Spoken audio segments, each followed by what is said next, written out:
Hello friends, welcome back to my channel.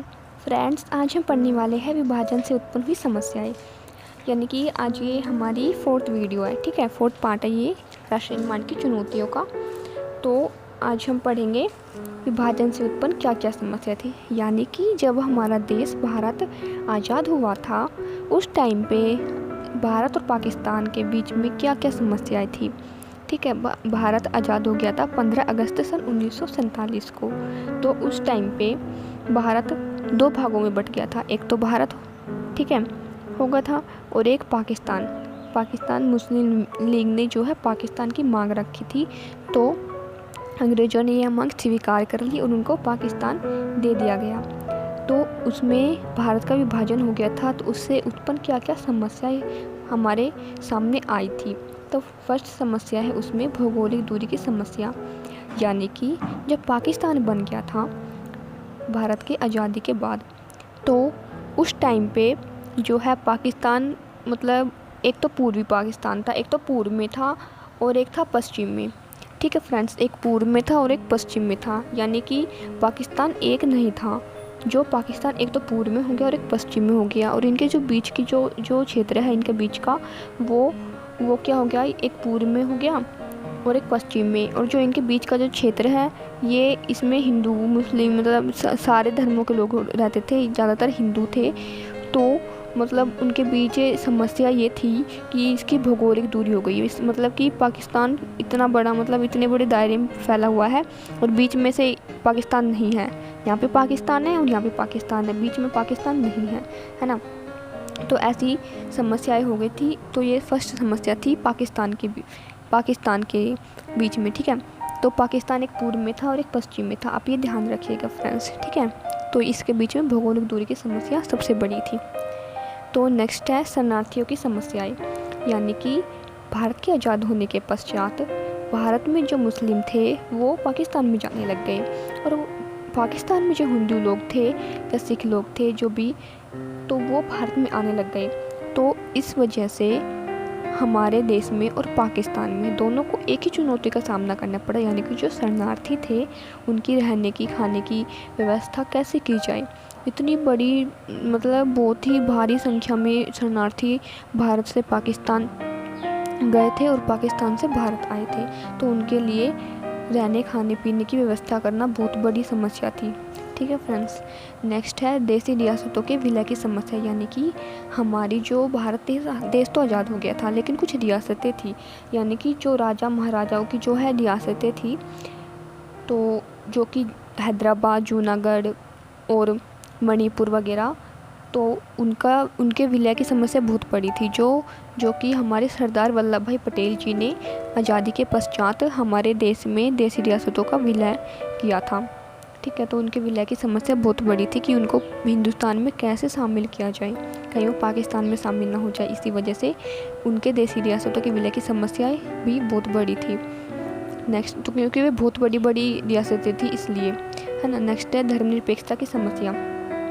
यानी कि धर्मनिरपेक्षता, यानी कि भारत के सामने बहुत बड़ी समस्या थी ये कि हमारे देश में जो है बहुत सारे धर्मों के लोग रहते थे। हिंदू, मुस्लिम, सिख, ईसाई आदि धर्मों के लोग रहते थे। तो उनके बीच में सामंजस्य स्थापित करना, उन्हें में मध्यस्थता लाना बहुत बड़ी समस्या थी।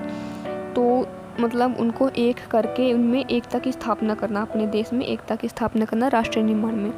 तो वो ये बहुत बड़ी समस्या थी जो कि संविधान बनने के पश्चात इसका थोड़ा समाधान हो सका। नेक्स्ट है कश्मीर की समस्या। फ्रेंड्स, ये कश्मीर की समस्या जो कि इसका भी समाधान हुआ है, अब ये भारत में विलय हो चुका है इसका।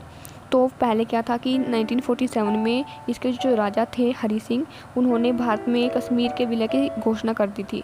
लेकिन जब भारत आज़ाद हुआ था उस टाइम पे, तो वो जो है कश्मीर को, जो पाकिस्तान के जो लोग हैं, मोहम्मद अली जिन्ना जो पाकिस्तान का पहला प्रधानमंत्री बना था, तो वो सब कश्मीर को अपने हिस्से में मानते थे। ऐसा मतलब वो ऐसा मानते थे कि कश्मीर जो है वो पाकिस्तान का हिस्सा है, और इसको भारत में शामिल होने से इनकार कर दिया गया था।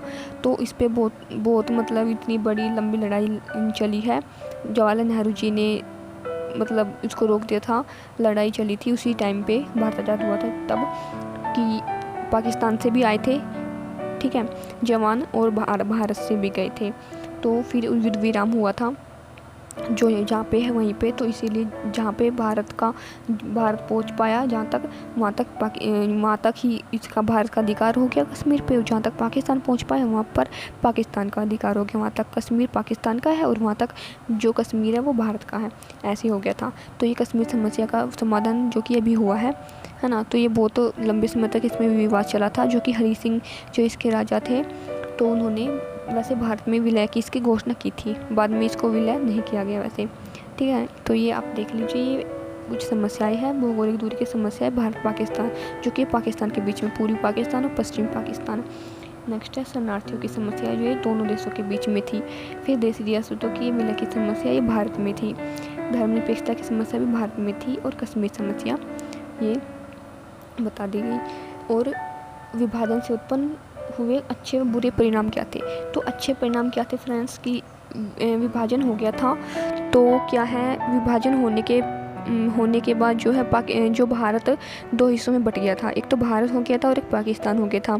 तो इसके अच्छे परिणाम ये हुए कि इसकी वजह से मुस्लिम जो है पाकिस्तान में चले गए और जो हिंदू है वो भारत में रह गए। तो इससे हिंदू मुसलमान के बीच में झगड़े कम हो गए, और जो विभाजन धर्म के आधार पर हुआ था, राष्ट्रीयता के आधार पर नहीं हुआ था, तो इसके बुरे परिणाम भी हुए थे कुछ, जो कि अपनेपन की भावना विकसित नहीं हो पाई थी मुस्लिम लोगों में, पाकिस्तान में जो गए थे, क्योंकि वो यहीं पे रह रहे थे, तो वो अपने उस देश को अपनाने में थोड़ा उनको बहुत टाइम लगा था। ये बुरे परिणाम थे। और एक अच्छा परिणाम ये हुआ था कि दोनों देश अलग अलग बट गए थे, ठीक है फ्रेंड्स।